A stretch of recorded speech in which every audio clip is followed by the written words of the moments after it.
Call the cops! The HOA president shrieked, her voice echoing across Old Mill Lake as I planted private property signs on my newly bought land. She dialed 911, fuming that I dared to block her neighborhood's access to my lakefront. But that call? It handed me the legal ammo to shut down their entitled trespassing for good. I snagged 40 acres of this historic lake, complete with crumbling mill ruins, for just $15,000 at a tax auction. Dream deal, right?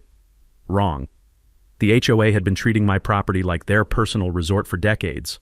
When Dolores Whitmore stormed over with 2 officers, her designer boots crunching frozen gravel, she sneered, "We've got rights to this lake." One airtight legal notice later, those rights vanished. Have you ever faced an HOA bully? Drop your story below. I'm reading everyone from my cabin by the lake. Let me back up and tell you how I ended up in this mess. My name's Garrett Thornfield, and 6 months ago I was a completely different guy. 52 years old, 20-year marriage down the drain, watching my ex-wife drive off with half my assets in her brand new BMW. The divorce left me broken, and back in Cedar Mills, Ohio, living in the farmhouse my grandfather built with his own hands.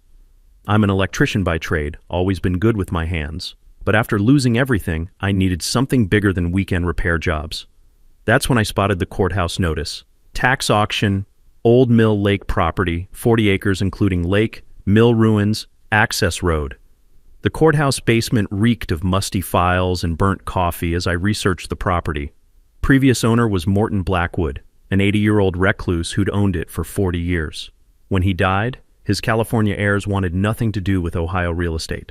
3 years of unpaid taxes. Their loss, my jackpot.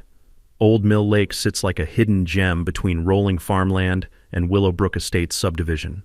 15 acres of spring-fed water surrounded by mature oaks, plus those gorgeous 1890s mill ruins, limestone foundations solid as a fortress, water wheel gone but the mechanism intact. I could already picture my fishing guide business, maybe some tiny home rentals. Perfect fresh start. What I didn't expect was meeting the neighborhood dictator on day one. Picture every HOA horror story you've ever heard, then add designer boots and a fake smile. Dolores Whitmore, 58, perfectly bleached hair, real estate agent, and 8-year president of Willowbrook Estates HOA. The white Lexus with blessed license plates should have been my first clue she'd make my life hell. I'd just finished walking the property when voices echoed from the mill ruins. 20-something people sat in folding chairs like outdoor church. Dolores stood front and center with her clipboard, voice dripping honey. The Christmas Lake Festival will be our biggest yet. Morton always loved seeing families enjoy this special place. That's when I cleared my throat. Excuse me, folks, I'm Garrett Thornfield. I bought this property yesterday. Record scratch moment. 20 pairs of eyes turned toward me.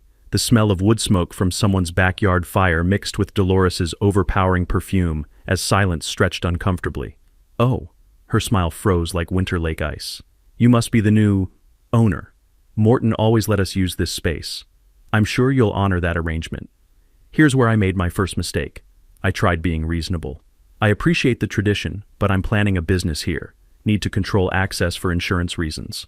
You know that sound when you accidentally step on a cat? That's what escaped from half the crowd. Parents whispered about ruined holidays. Teenagers rolled their eyes like I'd canceled Christmas. Dolores stepped closer, close enough that I could count her perfectly applied fake eyelashes. You're new here, honey. You'll learn how things work. We take care of each other. We honor traditions. The way she said honey made my skin crawl, like addressing a slow child who couldn't grasp adult concepts. I'm sure we can work something out, I said, already backing toward my truck. That's when she delivered the threat wrapped in small-town politeness. We'll see about that, honey. We'll just see. Next morning, I arrived with basic private property, no trespassing signs. Nothing fancy, just standard hardware store signs to establish boundaries. Took me 20 minutes to post them around the main access points. I left to grab supplies at the hardware store. Came back 2 hours later to find every single sign torn down, scattered in the lake like expensive confetti. And there stood Dolores with 2 police officers, looking like she just caught Al Capone red-handed. There he is, officers, the one disturbing our community traditions.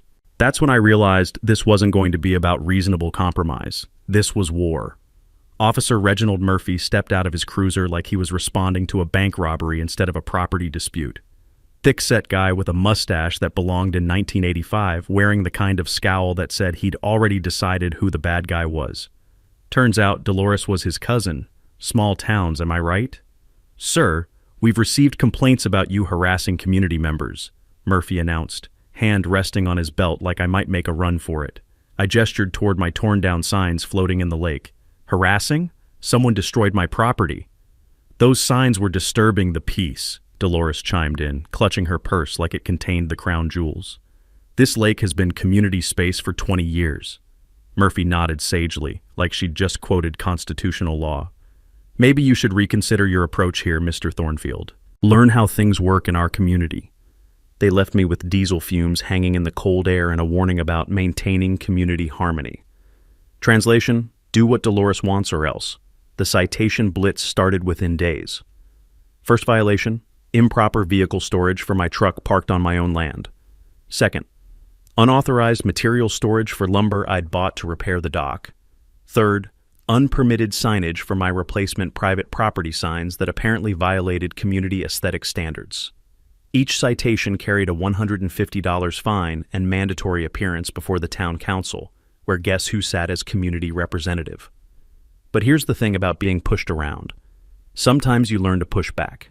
20 years as an electrician taught me that contractors who try to screw you over usually have something to hide. Time for some research. The county courthouse basement became my second home. Hours breathing stale air and squinting at microfiche records that hadn't been touched since disco was popular. I remembered my grandfather always saying, when someone's trying to steal from you, check the paperwork twice. Smart man. Buried in those dusty files, I found the original 1890 deed. Handwritten in old-fashioned script, it included language that made my pulse quicken. Mineral and water rights in perpetuity, including all access routes necessary for said rights. My electrician buddy Jake once told me about a similar case where original deed language trumped decades of assumptions. People think they know property law, but the real power sits in those original documents. The professional boundary survey cost me $1,200 I couldn't afford, but watching the surveyor work was like Christmas morning. The metallic ping of his equipment echoed across the lake as he measured angles with laser precision. Well, I'll be damned, he muttered, checking calculations for the third time. What's wrong? Nothing's wrong. Your property line extends 15 feet into what everyone thinks is the public access road. That whole stretch where people drive to reach other lakefront houses, that's your land. The crunch of gravel under my boots took on new meaning as I walked that disputed road. Every car using it was trespassing, including Dolores. That night, I installed trail cameras among the trees like electronic spies. The forest smelled of pine needles and approaching winter as I positioned the tiny devices. Within 48 hours, I had footage that changed everything. There was Dolores bringing real estate clients for private showings, marketing exclusive lake access as a premium selling point. I watched her gesture grandly toward my property while explaining to buyers how they'd have private community amenities. She was literally selling access to land she didn't own. But the cameras caught more than fraud. Neighborhood teenagers dumping beer cans after midnight bonfire parties. One kid urinating against the mill ruins while friends cheered. Real respectful of that community tradition. The most infuriating footage showed Dolores walking her dog along my restored shoreline. The prissy little thing took a dump right where I'd planted native wildflowers. She looked directly at my camera, smiled that fake smile, and walked away without cleaning it up. Then came the environmental citation. Someone had reported me for disturbing wildlife habitat because I'd been cleaning up trash her precious community kept dumping. The irony was so thick you could spread it on toast. But now I had ammunition, real evidence of what was actually happening here. Dolores wasn't protecting community traditions. She was running a real estate scam using my property as the selling point. When I called my insurance company to ask about liability coverage for public access, their response was immediate. Sir, if you're allowing unauthorized public use of your property, your coverage is void. One drowning lawsuit could cost you everything. The next morning, Dolores escalated again. A county inspector arrived claiming I was violating environmental regulations by unauthorized land disturbance. Turns out he was her golf buddy. As I watched him write up violations for cleaning trash off my own land, I realized this wasn't about traditions or community harmony. This was about money. Specifically, Dolores making money by selling something she didn't own. Time to show her what actual property rights looked like. Dolores wasn't playing games anymore. She was playing for keeps. The certified letter from the State Environmental Protection Agency made that crystal clear. Someone had filed a complaint claiming I was planning a massive commercial marina that would destroy local wildlife. The smell of burned coffee filled Rebecca's law office as she read the complaint aloud. 100-slip marina with restaurant and hotel facilities. Garrett, this is completely fabricated. Who filed this? One guess. But Dolores had made a critical mistake. My cousin Rebecca had spent 15 years fighting corporate polluters, and she knew environmental law inside out. Small fishing operations like mine were specifically exempt from commercial reviews. Filing false information with government agencies, that's a felony. While Rebecca prepared our counterattack, the professional survey results arrived. The news was even better than expected. Not only did the access road cross my property for 200 yards, but Dolores's precious dock extended 8 feet onto my underwater land. Every lakefront homeowner had been trespassing for years, assuming Morton's neighborly permission created legal rights. As my grandfather used to say, assumption is the mother of all screw-ups. These folks were about to learn that lesson the hard way. Then I discovered what Dolores was really protecting. Public records tell beautiful stories when you know how to read them. I spent 3 days digging through property sales, listing descriptions, and marketing materials. What I found made my hands shake with anger. Over 5 years, Dolores had sold 12 lakefront homes. Every single listing bragged about exclusive community lake access and private waterfront amenities. The premium buyers paid for this exclusive access between $20,000 and $40,000 extra per home. Quick math, roughly $350,000 in fraudulent premiums. She'd been selling access to my property and pocketing the money, but wait, it gets better. Rebecca's investigation revealed Dolores was already on thin ice with the State Real Estate Board. 2 previous sanctions for misrepresenting property features. Currently on probation for hiding flood zone risks from buyers. 1 more violation would cost her license permanently. That's when she escalated to full-scale warfare. Save Our Lake, public forum on preserving community access. The flyers appeared overnight in every Willowbrook Estates mailbox. Thursday night, community center. She'd painted me as some corporate developer planning to destroy beloved family traditions and cancel Christmas. The description was masterful manipulation. Nobody wants to be the Grinch, right? While Dolores organized her public lynching, I was having different conversations. Real neighbors, not just HOA zombies. Turns out plenty of folks were sick of Dolores's reign of terror. Tom Kowalski cornered me at the gas station, exhaust fumes mixing with his frustration. That woman's been a nightmare for 8 years, measuring grass with rulers, fining people for Christmas decorations. Some of us are ready for revolution. Lisa Morgan whispered her horror stories at the grocery store. Mike Rodriguez shared Dolores's threats against his lawn business. A pattern emerged. She didn't just control lake access, she controlled everything. Then came the phone call that changed the game. Mr. Thornfield? This is Travis Morton, Uncle Morton's nephew. I heard about your troubles with the HOA. Travis had a box of Morton's papers that nobody bothered examining during estate settlement. Uncle Morton regretted letting them take over. He was planning to revoke access before he died but couldn't face the confrontation.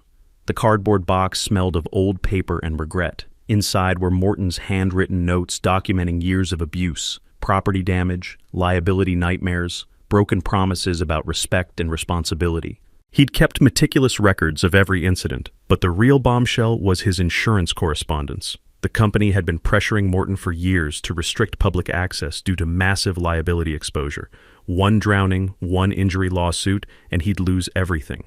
That's when I realized what Dolores was really fighting for.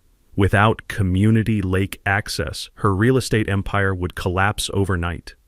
All those premium sales based on my property? She'd face lawsuits, license revocation, maybe even criminal fraud charges. No wonder she was desperate. The morning of her town hall meeting, I got a surprise visitor. County Inspector Bradley Walsh, Dolores's golf buddy, showed up with another violation notice. This time for unauthorized environmental restoration, because I'd been planting native species to prevent shoreline erosion. Mr. Thornfield, you can't just start changing the natural landscape without permits, he announced, clipboard ready. I handed him my phone showing the trail camera footage. You mean I can't clean up beer cans and pizza boxes that your friend's community keeps dumping? His face went pale watching teenagers urinate on the mill ruins while Dolores's dog crapped in my wildflower garden.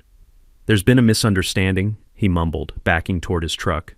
Yes, there has been, I agreed, and it's about to get a lot bigger. That night, driving to the community center, I could smell wood smoke from early autumn fires.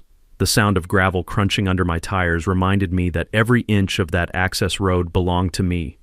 Time to remind everyone else. The community center buzzed with tension thick enough to cut with a butter knife. 70-something residents packed folding chairs while Dolores worked the room like a politician, her perfume creating a cloud of fake sweetness that couldn't mask the metallic smell of fear in the air. She'd done her homework. Poster boards displayed blown-up photos of families enjoying traditional lake activities, kids fishing, Christmas festivals, summer picnics. All on my property, of course, but she conveniently left that part out. The woman could teach a masterclass in selective editing. "We're here tonight to protect our community values," Dolores announced, voice dripping with righteous indignation. "Some people want to steal Christmas from our children and turn our beloved lake into a commercial tourist trap." The crowd murmured approval. A few people glared at me like I'd personally kicked their puppies. I sat in the back, taking notes and staying quiet. My grandfather always said, "Let your enemies dig their own graves before you hand them the shovel." That's when she dropped her legal bomb. "I've consulted with an attorney," she continued, gesturing toward a nervous-looking man in an ill-fitting suit. "We have grounds to claim adverse possession. 20 years of continuous community use gives us legal rights to this property." Her brother-in-law Larry stepped forward, sweat beading on his forehead despite the community center's ancient heating system clanking like a dying robot. Adverse possession law is complex, but when a community has used property openly and continuously— Wrong move, Larry, dead wrong. I'd spent the last week researching adverse possession with Rebecca. The legal principle was elegantly simple. You can't claim adverse possession when you had the owner's permission. Morton had explicitly allowed community use. Every witness would confirm that. Permission kills adverse possession claims deader than disco, but I let them dig deeper into their legal grave. Dolores announced their master plan, file a lawsuit demanding the town declare the lake community heritage property and seize it through eminent domain. Several neighbors applauded like she'd just solved world hunger. "We've already collected 150 signatures," she proclaimed, waving a petition like a battle flag. "The mayor supports preserving community traditions." That's when I stood up. The room went dead quiet, except for that heating system's death rattle. "I appreciate everyone's passion for the lake," I began, voice calm as Sunday morning church, "but I think there's been some confusion about the legal situation here." Dolores's smile turned predatory. "Mr. Thornfield, this is a community meeting about community concerns." "Perfect," I replied, pulling out my surveyor's report, "because I have some community concerns too." The paper rustled like autumn leaves in the sudden silence. "According to this professional boundary survey, your access road crosses my property for 200 yards. Every time you drive to your lakefront homes, you're technically trespassing." A woman in the front row gasped loud enough to wake the dead. Others started whispering like teenagers in detention. "Furthermore," I continued, "Mrs. Whitmore's dock extends 8 feet onto my underwater property. Has been for years." Dolores's face flushed redder than a stop sign. "That's ridiculous. We have rights." "Actually, you don't. Permission from the previous owner doesn't create legal easements." I'd learned that expensive lesson from Rebecca's Summit County case where similar assumptions cost homeowners $200,000 in legal fees. Larry, trying to save face, made his fatal mistake. "Where's your proof of these alleged boundary violations?" I pulled out my phone and connected it to the community center's projector. The ancient machine hummed to life like a vintage washing machine. Within seconds, aerial photos filled the screen showing exact property lines overlaid on current roads and structures. The room erupted like a disturbed hornet's nest. People realized they'd been driving across someone else's land to reach their own homes. Worse, some of their docks, patios, and carefully manicured landscaping sat on property they didn't own. "This is extortion!" Dolores shrieked, losing her composure completely. "No," I said quietly, "this is property law, but I'm willing to discuss reasonable easement agreements." That's when desperation made her stupid. "You can't prove any of this. Morton never kept records." I smiled, thinking of Travis's cardboard treasure trove sitting in my truck. "Actually, he did. Meticulous records, including documentation of property damage, liability concerns, and his plan to revoke community access before he died." The color drained from Dolores's face faster than water from a broken bathtub. "But here's what really bothers me," I continued, stepping toward the front. "Mrs. Whitmore has been selling homes with exclusive lake access as a premium feature, charging buyers an extra $20,000 to $40,000 for access to property she doesn't own." The room exploded into beautiful chaos. Voices overlapped as people realized they'd been defrauded. Someone shouted about class action lawsuits. Another demanded to see real estate listings. "This is all lies," Dolores screamed. "Fabricated documents." "Then you won't mind if we let the state real estate board investigate," I replied, along with the county prosecutor's office. Walking to my truck afterward, gravel crunching under my boots like broken dreams, I heard her final threat. "You have no idea what you started, Thornfield." Actually, I did, and it was going to be spectacular. 3 days after the town hall disaster, I was drowning in Morton's paperwork when I found the document that flipped this whole game upside down. Buried beneath decades of utility bills was the original 1890 mill deed, not a copy, but the actual handwritten document with elaborate flourishes and ink that had faded to the color of dried blood. The musty smell of century-old paper filled my Kit Morgan as I squinted at the ornate script. Most of it was standard horse and buggy legal language, but one paragraph made my coffee go stone cold. Said property includes artificial lake created by damming of Mill Creek, with downstream landowners bearing proportional responsibility for dam maintenance and structural integrity. I read it 3 times before the beautiful irony hit me like a lightning bolt. Old Mill Lake wasn't natural. It was created by damming the creek that flowed straight toward Willowbrook Estates. Every single HOA member who'd been treating me like a terrorist was legally responsible for maintaining the dam that held back 15 acres of water directly above their precious subdivision. The engineering drawings scattered across my table told the whole story.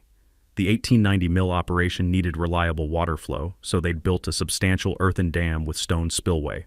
130 years later, that dam was still the only thing keeping millions of gallons from turning Dolores's neighborhood into an impromptu swimming pool.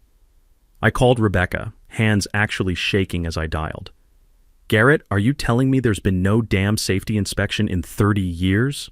Her voice had that prosecutorial edge that meant someone was about to get destroyed. "Morton's got letters from the state going back to the 1990s. They kept demanding inspections, but nothing happened after he got sick." "Sweet Jesus, do you understand the liability exposure here? If that dam fails, we're talking wrongful death lawsuits in the tens of millions." The next morning, I hired Pete Kowalski to inspect the structure. What he found was worse than my darkest fears. "Garrett, this thing's held together by prayers and good intentions," Pete announced, his boots making sick squelching sounds in the mud around the spillway. Morning mist rose from the water like ghostly fingers while the smell of rotting vegetation mixed with exposed clay. Major concrete cracks, tree root damage, erosion undermining the foundation. One heavy storm season, and this whole thing lets go. He pointed to areas where water seepage had created sinkholes. "See this pattern? The dam's been slowly failing for years. When it goes, not if, when, you're looking at a 20-foot wall of water hitting Willowbrook Estates at highway speed." My stomach dropped thinking about kids playing in yards that could be underwater in minutes. Cost to fix it? Pete's calculator clicked like castanets as he ran numbers. Emergency repairs to meet state standards? Minimum $180,000? Full reconstruction with modern spillway and monitoring? You're looking at $300,000, maybe more. And the downstream owners pay for this? Every penny, that's what the deed says, and Ohio law backs it up completely. They've been living below a financial time bomb. The cosmic justice was almost too perfect. Dolores and her legal army had spent weeks demanding rights to my property while sitting on a liability that could bankrupt them all. They'd threatened lawsuits while owing me nearly $200,000 in deferred maintenance. But here's the beautiful part. I owned the dam, which meant I controlled their fate. I could demand immediate payment. I could petition the state for emergency repairs at their expense. Or I could negotiate reasonable access agreements in exchange for manageable payment plans. Suddenly, Dolores's community rights seemed less important than avoiding financial apocalypse. My phone buzzed with Rebecca's text. "State inspector coming Monday. When this hits the news, insurance companies will drop every downstream policy like a hot potato." I smiled, watching mist dance across the water's surface. Time to teach the neighborhood about real community responsibility. My Kit Morgan table looked like a war room designed by a caffeinated engineer. Engineering reports battled legal documents for space, while coffee rings created modern art on Pete's dam diagrams. If you'd told me 6 months ago I'd be planning a neighborhood revolution over breakfast, I'd have suggested therapy. Now, bring it on. Time to assemble the Avengers of property rights. Rebecca Santos was my legal nuclear weapon. the only lawyer who got genuinely excited about easement law.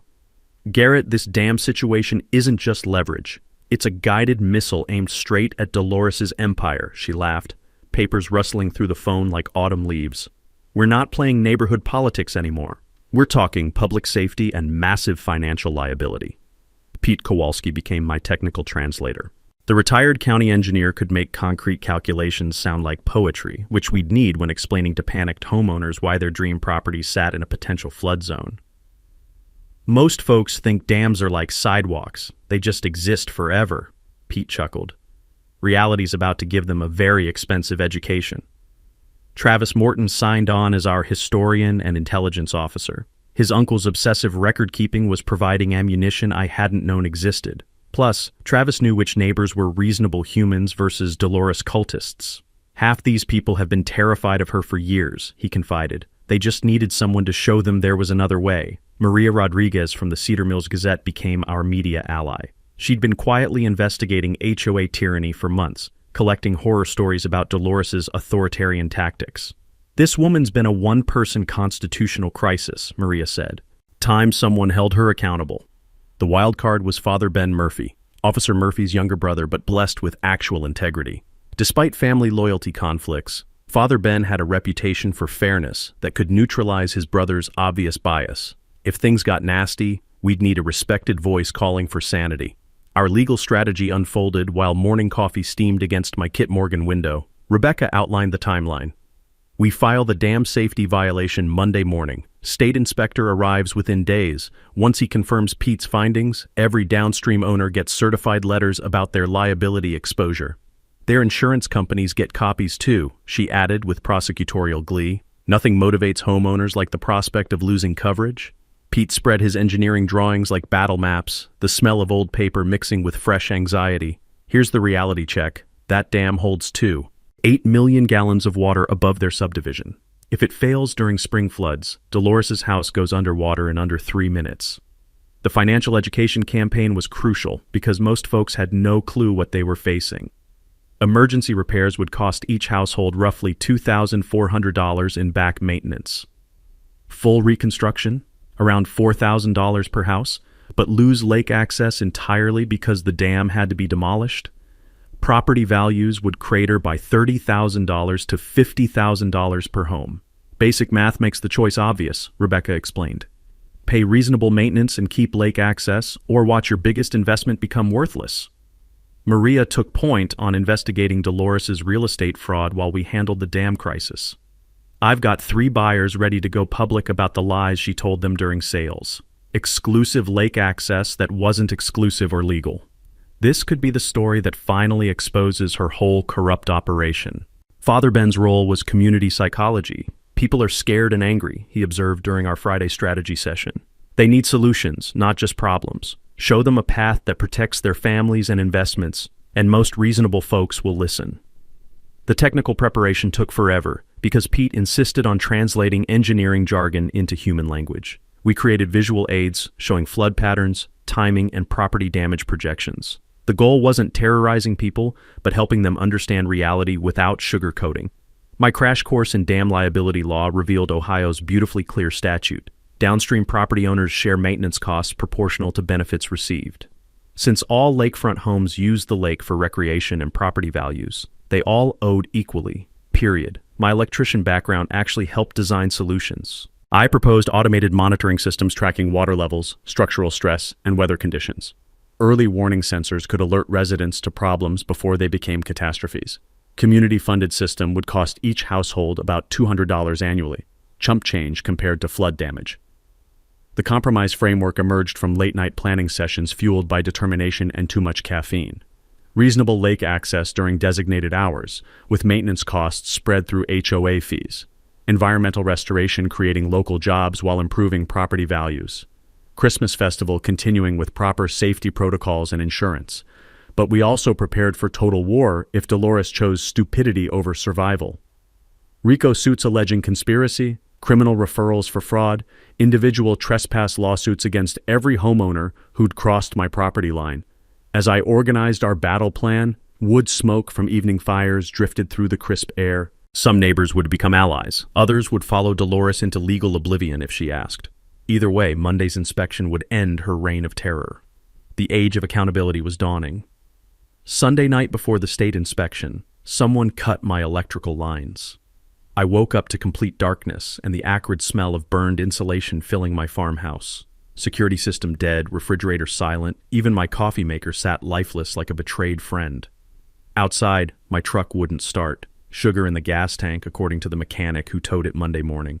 The real masterpiece was what they'd done to my trail cameras. Every single one repositioned to face the sky, memory cards wiped clean. Professional job by someone who knew exactly where I'd hidden them. This wasn't random vandalism, Pete observed, examining severed cables with his engineer's eye. Someone wanted you blind and powerless for the inspection. Perfect timing. State Inspector Davidson arriving at 10 a.m. and suddenly I had no power, no transportation, no security footage. If I couldn't participate in my own property inspection, Dolores could spin whatever lies she wanted. That's when the anonymous flyers appeared. Every car in town had one tucked under windshield wipers. "Protect our families from dangerous outsiders," screamed in blood-red letters above a telephoto shot of me examining the dam, looking appropriately sinister. "Garrett Thornfield threatens to destroy the dam protecting our children," the flyer claimed. "He wants to flood our neighborhood unless we pay millions in extortion. This dangerous man has no regard for family safety." Masterful lies mixing just enough truth to sound credible. They even included a fake quote, "If they don't pay up, I'll open the spillway myself." I borrowed Travis's truck to reach the inspection, arriving as Inspector Davidson pulled up. The man looked like Central Casting's idea of a government engineer. Clipboard, hard hat, and the expression of someone who'd seen too many disasters. "Mr. Thornfield, here about the dam assessment." Cue Dolores's grand entrance, flanked by 6 HOA board members like a presidential candidate. Her smile could have powered every Christmas light in Ohio. "Inspector Davidson, thank goodness you're here," she gushed with that special tone reserved for authority figures. "We're desperately concerned about this man's threats to community safety." She handed him a manila folder thick as a phone book. "We've documented safety violations and inflammatory statements. This morning we found evidence he's been sabotaging neighborhood infrastructure." My blood turned to slush. Whatever was in that folder, she'd been planning this ambush for days. Davidson flipped through pages, frown deepening with each document. "Mr. Thornfield, it says here you've threatened to open the spillway and demanded extortion payments from residents." "Completely false," I replied, sounding defensive even to myself. "Multiple signed witness statements," Dolores added helpfully. "Residents heard him threaten to flood our neighborhood." Half the HOA board nodded like trained seals, either coached to lie or genuinely brainwashed by Dolores's propaganda. In small-town politics, the difference gets pretty blurry. But here's where Dolores made her fatal mistake. She got cocky. While Davidson examined the dam structure, she continued her character assassination for the growing crowd of neighbors. "This man has no qualifications to assess dam safety. We demand a second opinion from real experts." "Ma'am, I am a qualified expert," Davidson replied, with the dry humor of someone who'd heard every excuse. "And these findings are extremely concerning." He spent an hour documenting every crack, every erosion sign, every structural failure with methodical precision. The preliminary verdict was worse than Pete's assessment. "This structure is in immediate danger of catastrophic failure," Davidson announced. "I'm recommending emergency action to protect downstream residents." That's when Dolores overplayed her hand completely. "Inspector, we've contacted the mayor about using eminent domain to seize this property for public safety. Clearly, this man is incapable of responsible ownership." The crowd murmured approval, but I caught something else in Davidson's expression: suspicion. "Furthermore," Dolores continued, drunk on her own performance, "we have evidence he's been contaminating the lake and threatening wildlife." Out came more photographs showing motor oil stains and damaged vegetation. The same oil someone had dumped to frame me, the same plants deliberately destroyed to create evidence. But Davidson was studying those photos with professional interest. "Ma'am, when were these pictures taken?" "Just yesterday morning," Dolores replied confidently. "Interesting." Davidson pulled out his own camera, showing recent photos of the same areas. "Because I took preliminary shots when I arrived, and these oil stains appear fresh, almost like they were placed recently." The color drained from Dolores's face faster than water through a broken dam. "Also," Davidson continued, "motor oil doesn't create this particular staining pattern unless it's poured from above. Natural leaks create different dispersal signatures." The HOA board members started shifting uncomfortably. A few stepped away from Dolores like she'd developed a contagious disease. "Inspector," I said quietly, "I installed new security cameras last week as backup systems. They're solar-powered and hidden in different locations than my main network." Dolores's face went from pale to green. "Perhaps we should review that footage before making any decisions about property seizure," Davidson suggested. As I pulled out my phone to access the backup camera system, the smell of fear mixed with Dolores's designer perfume. Her perfect ambush was about to become her perfect downfall. The hunter was about to become the hunted. The backup camera footage was beautiful in its crystal-clear condemnation. Davidson watched in silence as the timestamp showed 2:47 a.m. Sunday night. A figure in dark clothing crept across my property carrying a gas can, deliberately pouring motor oil near the shoreline where Dolores had discovered environmental contamination 12 hours later. The infrared camera caught every detail, including the distinctive white Lexus parked on the access road.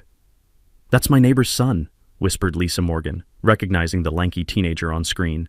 "Tyler Whitmore, Dolores's grandson." The next clip showed the same kid uprooting native plants I'd spent weeks establishing, scattering them to create evidence of habitat destruction. His grandmother had recruited her own family to frame me for environmental crimes. "This is obviously fabricated," Dolores sputtered, but her voice cracked like thin ice. "Anyone can fake digital video these days." Davidson turned to face her with the expression of a man who'd caught politicians lying about flood damage. "Ma'am, are you suggesting this homeowner somehow fabricated footage of your grandson committing vandalism on his own property?" The HOA board members were backing away from Dolores like she was radioactive waste. Even her most loyal supporters couldn't spin video evidence of criminal conspiracy. But Dolores wasn't finished destroying herself yet. "This is harassment," she shrieked, voice echoing across the lake like a wounded banshee. "This man is trying to destroy our community. Someone needs to stop him before he hurts innocent families." That's when she made the call that sealed her fate. Right there, in front of the state inspector and 30 witnesses, Dolores dialed 911. "Emergency! There's a dangerous man at Old Mill Lake threatening to destroy our dam. He has explosives and he's making threats. Send every unit you have." The silence that followed could have been cut with a chainsaw. Even the most gullible HOA members realized she'd crossed the line from community activism into pure insanity. Inspector Davidson pulled out his own phone. "Dispatch, this is State Inspector Davidson. Badge number 4472. Cancel that emergency call from this location. No explosives, no threats, no danger to the public. This appears to be a false report." Dolores's face went through several colors not found in nature. Filing false emergency reports was a felony, especially when done in front of a government official. "Furthermore," Davidson continued, "I'm documenting attempted interference with a state safety inspection and evidence of witness intimidation." That's when Father Ben Murphy stepped forward from the crowd. I hadn't seen him arrive, but apparently word of the drama had spread through town faster than gossip at a church potluck. "Mrs. Whitmore," he said in that gentle voice that somehow carried absolute authority, "perhaps it's time to step back and let the professionals handle this situation." "Father, you don't understand," Dolores pleaded. "This man is trying to steal our children's Christmas traditions." "What I understand," Father Ben replied, "is that you just filed a false police report in front of 30 witnesses and a state inspector. That's not protecting traditions. That's committing crimes." The crowd was buzzing with uncomfortable energy. People were finally seeing Dolores without her carefully maintained mask of community leadership. The woman they'd followed for 8 years was having a complete public meltdown. That's when Officer Murphy arrived, sirens wailing like Dolores's political career. He stepped out of his cruiser looking confused and embarrassed, the metallic tang of exhaust mixing with the smell of autumn leaves. "Reggie," Father Ben called to his brother, "there's been a misunderstanding about the emergency call." Inspector Davidson approached the officer with professional courtesy. "No emergency here, Officer Murphy. Just a routine dam safety inspection that someone tried to disrupt with false reports." I watched Officer Murphy's face as he realized his cousin had made him look like a fool in front of a state official. The family loyalty that had protected Dolores for years was evaporating faster than morning mist. "Ma'am," Murphy said to Dolores, "I need to speak with you privately." But Dolores was beyond reason. "They're all conspiring against me. The whole system is corrupt. Someone has to protect this community from these criminals." She turned to the crowd with wild eyes. "Don't you see what's happening? They're stealing everything we've built. Our traditions, our values, our very way of life. The nervous shuffling sounds from the crowd told the whole story. Even her most devoted followers were edging away from the spectacle. Maria Rodriguez was taking notes furiously while other neighbors pulled out phones to record the meltdown. "Mrs. Whitmore," Inspector Davidson said with official finality, "this inspection is complete. The dam requires immediate emergency repairs estimated at $180,000. All downstream property owners will receive formal notices of their financial liability within 72 hours. He turned to address the broader crowd. "I strongly recommend you organize legal representation and begin discussions about funding these repairs. Continued delays could result in state-mandated property evacuation." As Davidson packed his equipment, the autumn wind carried the sounds of urgent conversations among neighbors. People were finally talking about real solutions instead of Dolores's fantasies about community rights.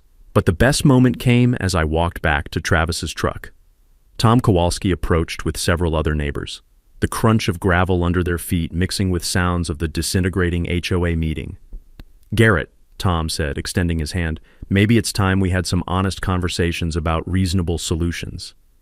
Behind us, Dolores was still ranting about conspiracy theories while Officer Murphy tried to explain why filing false reports was a criminal offense. The revolution had begun, and it smelled like victory. Christmas Lake Festival Day arrived with the kind of crisp December morning that makes everything look like a postcard. The irony wasn't lost on me. The festival Dolores had used to justify her harassment campaign would become the stage for her final downfall. By 2 p.m., the crowd was bigger than anyone expected.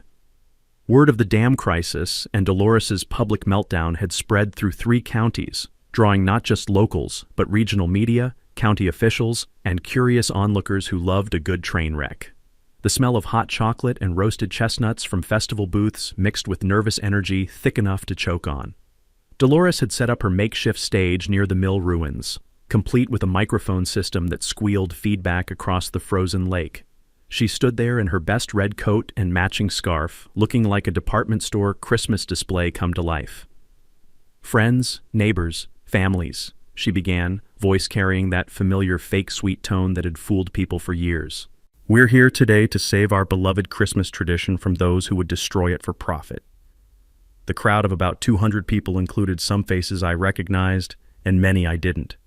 County Prosecutor Williams stood near the back with Inspector Davidson, both looking like they'd rather be anywhere else. Maria Rodriguez had her camera ready while Father Ben positioned himself where he could intervene if things got ugly. "For 20 years, this lake has been the heart of our community," Dolores continued, gesturing grandly toward the water. "Children have learned to fish here. Families have celebrated holidays here. Memories have been made that will last lifetimes." A few people nodded along, but I noticed many in the crowd looked uncomfortable. Word about the dam liability had spread, and homeowners were starting to understand the financial reality behind Dolores's pretty speeches. "Now some people want to steal that away from us," she said, voice rising with manufactured emotion. "They want to turn our sacred family space into a commercial tourist trap that serves only greed." That's when she pointed directly at me. "Garrett Thornfield bought this property intending to destroy our way of life. He's threatened to flood our neighborhood unless we pay him millions in extortion money." The crowd turned to stare at me like I was the villain in a Christmas movie. A few parents pulled their children closer, as if I might start drowning puppies at any moment. I waited for her to finish digging her own grave. "We have legal rights to this property," Dolores declared. 20 years of continuous use gives us ownership through adverse possession. No carpetbagger from outside our community can take away what belongs to us." She held up her petition with theatrical flair. Over 200 signatures demanding the town protect our heritage through eminent domain. "The mayor supports us. The community supports us." The applause was polite but scattered. People were starting to notice that several prominent neighbors weren't clapping, including Tom Kowalski and other reasonable voices who'd been quietly building support for compromise. That's when Prosecutor Williams stepped forward and asked for the microphone. The crowd went silent except for the sound of ice creaking under the festival setup equipment. "Folks, I appreciate the passion everyone's showing for community traditions," Williams began. "But there are some legal realities we need to address." He gestured toward Inspector Davidson. The state dam inspection revealed serious safety concerns. This structure is at risk of catastrophic failure, which would flood downstream properties within minutes. A collective gasp rippled through the crowd. Parents started looking nervously at their children playing near the shoreline. "Furthermore," Williams continued, The original property deed makes downstream landowners financially responsible for dam maintenance. That's approximately $180,000 in immediate repairs, split among affected homeowners. The mood shifted like a weather front moving through. Suddenly, people were doing mental math instead of defending traditions. But here's what concerns me most, the prosecutor said, voice taking on that edge prosecutors use when they're about to drop a bomb. We have evidence of organized harassment, filing false reports, and witness intimidation designed to deprive Mr. Thornfield of his legal property rights. He pulled out a manila folder thick with documents. Video evidence of vandalism, audio recordings of coordinated harassment, false police reports filed in front of state officials. Dolores tried to grab the microphone back. This is a conspiracy. They're all working together to destroy our community. Ma'am, Williams said firmly, you're under investigation for real estate fraud, filing false reports, and conspiracy to deprive civil rights. I strongly suggest you consult an attorney. The crowd erupted into chaos. Some people started demanding answers about their property purchases. Others wanted to know about the dam liability. A few die-hard Dolores supporters tried to shout down the prosecutor, but their voices were drowned out by angry homeowners who realized they'd been lied to. That's when I finally took the microphone. Folks, I said, voice carrying across the suddenly quiet crowd, I know this is a lot to process, but I want to make something clear. I never wanted to be anyone's enemy. I gestured toward the lake, ice glittering in the afternoon sun. This place is beautiful, your traditions are important, and I want to find solutions that work for everyone. The silence was complete now, broken only by the distant sound of children playing and the gentle lapping of water against ice. I'm proposing formal easement agreements that give you continued lake access while ensuring proper maintenance and insurance coverage, reasonable fees, shared responsibilities, and protection for everyone's investments. I paused, making eye contact with families in the crowd. Your children can still learn to fish here. You can still have Christmas festivals, but we're going to do it legally, safely, and sustainably. The applause started slowly but built like an avalanche. Not everyone was clapping, but enough people were nodding that I knew the tide had turned. Dolores made one last desperate attempt to regain control, but her voice was lost in the sound of neighbors finally talking to each other about real solutions instead of manufactured outrage. The age of accountability had officially begun. 3 months later, Old Mill Lake looked like a completely different place, and I mean that in the best possible way. The Christmas Lake Festival had continued as planned that December day, but under new management.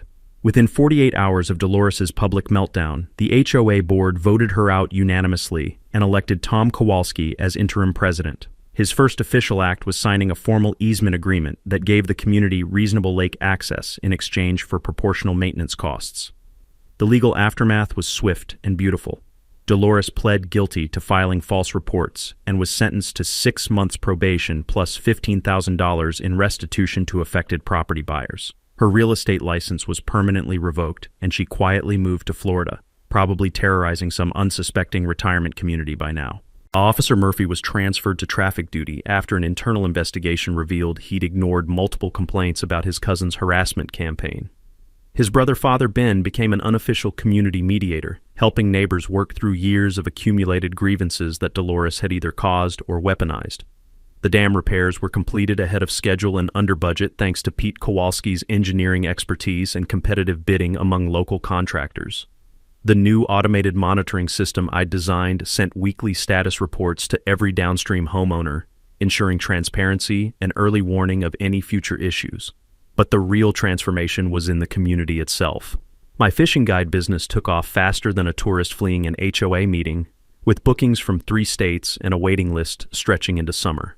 The tiny home rentals were booked solid by city folks wanting to escape urban chaos for peaceful weekends by the water. Revenue sharing with the community funded improvements that benefited everyone. New playground equipment, enhanced boat ramps, and professional landscaping that made the whole area look like a resort instead of a battleground. Property values rose 15% within 6 months, more than offsetting the maintenance costs that had initially terrified homeowners. Turns out, professional lake management and guaranteed access rights were premium selling points that attracted quality buyers. The environmental restoration project became a model for similar communities across Ohio. Native plant restoration prevented erosion while creating wildlife habitat that brought bird watchers and nature photographers. The morning air now carried the fresh scent of wildflowers and clean water instead of the toxic atmosphere Dolores had fostered. Lisa Morgan started a community garden on a corner of my property, where local families grew vegetables that reduced grocery bills while kids learned sustainable agriculture. The smell of fresh tomatoes and herbs mixed with lake breezes created an atmosphere that felt like paradise compared to our previous neighborhood warfare. The Morton Blackwood Environmental Scholarship was established with revenue-sharing funds, sending 2 local students annually to study environmental science. The first recipients were Tommy Rodriguez and Sarah Kowalski, kids who'd grown up playing by the lake and wanted to protect places like it for future generations. Maria Rodriguez's investigative series on HOA overreach won a state journalism award and led to legislative hearings about preventing similar harassment campaigns. The legal framework we'd developed became a template for resolving property disputes without years of litigation. The annual Lake Festival grew into a regional attraction, bringing thousands of visitors and hundreds of thousands in economic impact to Cedar Mills.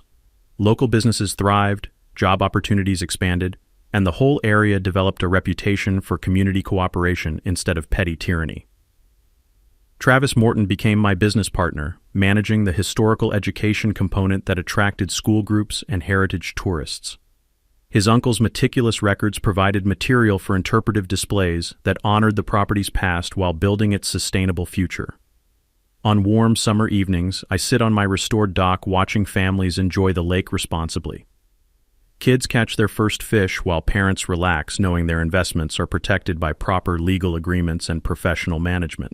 The sound of laughter carries across water that reflects sunset colors and the possibility of what communities can accomplish when they choose cooperation over conflict. The Christmas Lake Festival is next month, bigger and better than ever. This year's theme is Community Through Cooperation. And guess who's the keynote speaker? Sometimes standing up to bullies doesn't just protect yourself. It liberates everyone they've been terrorizing for years. Drop a comment sharing your worst HOA nightmare story. I read every single one, and your experiences help other people realize they're not alone in dealing with petty tyrants who think a clipboard makes them neighborhood dictators. And if this story helped you understand your property rights better, smash that subscribe button on HOA Stories, because next week, I'm breaking down the case of a woman whose HOA tried to foreclose on her house over a $75 fine, and how she turned the table so hard they ended up paying her 6 figures. You won't believe the legal loophole she discovered. Thanks for hanging out with us on HOA Stories, where the HOA Karens meet their match. If this story had you cheering or cringing, go ahead and like the video, drop a comment with your reaction, and hit subscribe so you're ready for the next wild HOA tale.